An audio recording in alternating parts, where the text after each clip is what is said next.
je viens de participer à 2 journées où j'ai goûté un très grand nombre de Cahors tout au long de leur vieillissement en bouteille. Le plus vieux 1975, les plus jeunes 2014, donc vous voyez c'est 40 ans ou presque de Cahors. Cette dégustation, c'est passionnant. Ça permet de voir l'évolution des vinifications, l'évolution des styles, l'évolution des goûts, l'évolution des qualités de raisin. Et elle est évidente, hein, il y a eu une très grande évolution au niveau de la viticulture, dans le bon sens, au niveau de l'œnologie de la vinification, dans le bon sens.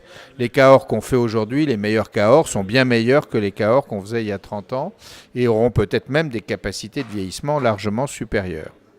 Les différences de terroir, eh bien, déjà à l'intérieur des terrasses, il y a évidemment des sols qui sont plus propices que d'autres pour faire des vins de grande garde. Donc on sait que c'est les 3e terrasses, hein, ou une partie des 2e terrasses.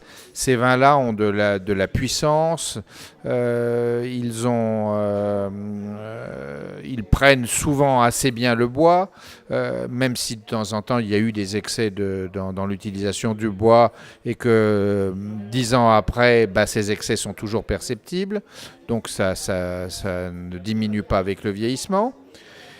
Et puis, à l'intérieur du Causse, vous avez des terroirs très différents, des calcaires de silice, de sable, des calcaires des calcaires purs, des calcaires avec de l'oxydation avec le fer, et des sols très, très riches en fer et pratiquement sans calcaire non plus. Donc, des sols plus ou moins argileux. Bon.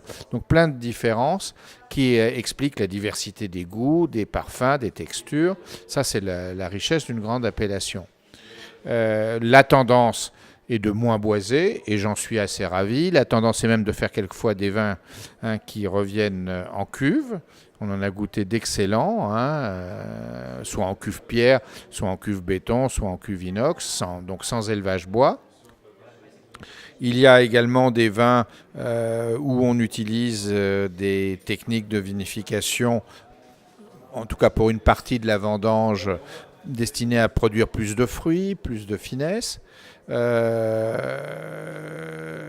Voilà, donc il y a des évolutions, il y a des propriétés qui cherchent, qui trouvent, il y a des propriétés qui continuent, qui sont très stables dans leur qualité, et ça c'est très intéressant.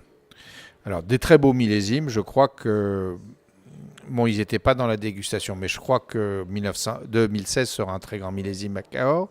Mais sinon, on voit que 2010 a peut-être plus de potentiel de vieillissement que 2009, même s'il y a de grands 2009, que 2014 est très inégal, mais de temps en temps, il y a des vins tellement bien vinifiés, il y a eu de tels progrès en viticulture qui sont proportionnellement meilleurs que des vins de millésimes qui étaient plus favorables antérieurs.